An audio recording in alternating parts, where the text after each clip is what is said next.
النهارده هعمل معاكم الفطير المشلتت بقى على اصوله زي ما بيقولوا. طبعا الفطير في منتهى الجمال، مورق وجميل، وهوريكي كل الخطوات بتاعته والتكات بتاعته كلها في الفيديو. عايزاكي تشوفي الفيديو للنهايه عشان خاطر تشوفي كل تكاته الجميله وازاي طلع مورق معاكي كده. وكمان هتسويه فوق البوتاجاز مش في الفرن نهائي، هيطلع معاكي تحفه. هجيب اول حاجه كيلو دي، احط عليهم معلقه ملح، معلقه سكر كبيره، وهقلبهم كويس جدا مع بعض. هبدأ انزل عليهم بكوباية من المية. الكيلو الدقيق ده هياخد معايا 3 كوبايات مية، اللي انتوا زي الكوباية اللي انتوا شفتوها. كل واحد عنده كوباية هيعاير بيها طبعا المية، بس هتنزلي حبة حبة وتحاولي تعجني العجينة لغاية لما تاخد معاكي القوام اللي انت عايزاه. هنزلها على الرخامة طبعا عشان خدت معايا مية بالزيادة، حطيت رشة دقيق وهلم معايا العجينة زي ما انتوا شايفين. هبدأ بقى اعجنها كده لمدة 10 دقايق متواصلة. مش هفصل بقى كده العجن، لا ورا بعض كده في العجن. وزي ما انتم شايفين بصوا بفردها ازاي، بضربها كده لجوه وبحاول ان انا اعجنها بطريقه حلوه عشان تاخد معايا ملمس حلو. مدة 10 دقايق كاملين هتطلعي احلى عجينة للفطير. اهم حاجة خطوات العجن دي مهمة جدا في اي معجنات. هتطلع معايا بصوا العجينة جميلة جدا زي ما انت شايفة. هبدأ احطها في بولة مدهونة زيت وهدهن عليها نقطة زيت، وكمان هغطيها بقى لمدة 10 دقايق تانيين او ربع ساعة. اسيب بس العجينة ترتاح وتهدى معايا عشان ابدأ افردها واقسمها معايا زي ما انا عايزة. طبعا بعد ما ارتاحت معايا لمدة ربع ساعة كاملة او 10 دقايق زي ما انت تحبي، في الحالتين هي بتكون ريحت معاكي في المدتين دولت. هبدأ بقى اجيبها كده على الرخامة، هدهنها نقطة زيت وهفردها كده يا بالمردانة يا بايديا، بس افضل ان انتوا تفردوها بايديكم، بتتفرد اسرع. طبعا دي الزبدة ديت اللي انا حطاها عليها، الزبدة دي اللي انا كنت عاملاها من قشطة وش اللبن، بجد تحفة وما فيهاش اي مواد حافظة ولا اي حاجة. طبعا طبيعية 100% وجميلة جدا وعطت للفطير طعم تحفة. هنزل لكم لينك الزبدة دوت في صندوق الوصف تحت الفيديو عشان تقدروا تشوفوه. طبعا تحفة جدا جدا. بس هبدأ كده بقى بعد ما دهنت الزبدة كويس جدا كده على العجينة كلها، هبدأ كده ابرمها زي ما انتوا شايفين. هبرم واضغط هبرم واضغط، وانا بقى ببرم بحاول ادهنها كده بالزبدة برضو مع البرم اللي انا ببرمه.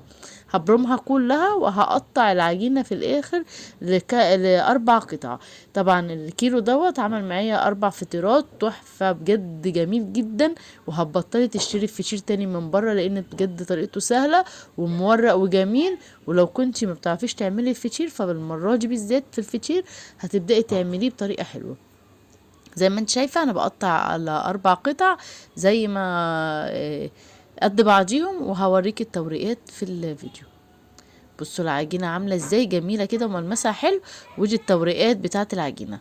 بصوا التوريقات كلها يعني مليانة طبقات، هتطلع معاكي الفطيرة مورقة وجميلة. هحطها في الصينية وبرضو مدهونة نقطة زيت من تحت ومن فوق. هغرقها كده بالزيت وهقلبها في قلب الزيت كده اللي في الصينية عشان تتغرق معايا زي ما انت شايفة. هسيبها بقى ترتاح معايا لمدة 10 دقايق تانيين عشان اعرف افرد العجينة. طبعا انا بفرد بالمردنة، فانا ما حبيتش ان انا افرد بيها، ما كمان يعني قلت افرد بايديا. في الفرد بالايد بيبقى اسرع من المردنة.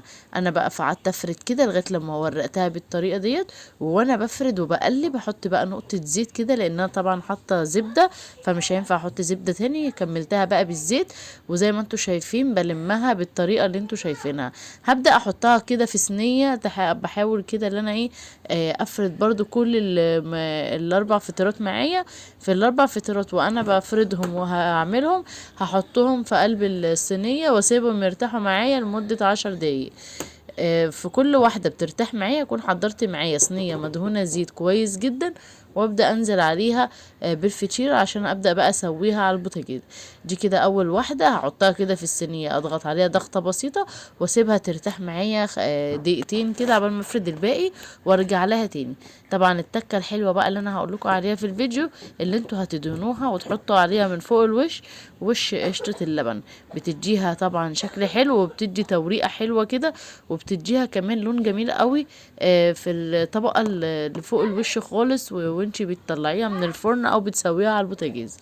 طبعا هحطها بقى كده على البوتاجاز بصوا وهي بتستوى، بتطلع بصوا بتعمل التوريقات لوحديها، هي سهلة جدا. وهتبطلي تحطيها في البوتاجاز تماما، هتسويها في 5 دقايق هتكون مخلصة معاكي ال4 فطيرات كاملين. طبعا زي ما انتوا شايفين انا كده قلبتها على الناحية التانية، وكده ده كان شكلها اللي انا وريتها لكم. طبعا ايه رأيكم في الفيديو؟ لو عجبكم الفيديو ما تنسونيش بقى في لايك وشير، وحاولوا شيروا الفيديو ده عشان كله يعمل الفطير بالطريقة الحلوة الجميلة دي. وده كان لون الفطير من قشطة وش اللبن، عطشروا اللون وطعم وريحة تحفة. ده كان الفطير المشلتت معايا. ايه رأيكم فيه؟ يا رب يكون عجبكم، ويا رب يكون الفيديو كله استفدتوا منه وعرفتوا تعملوه بكل سهولة.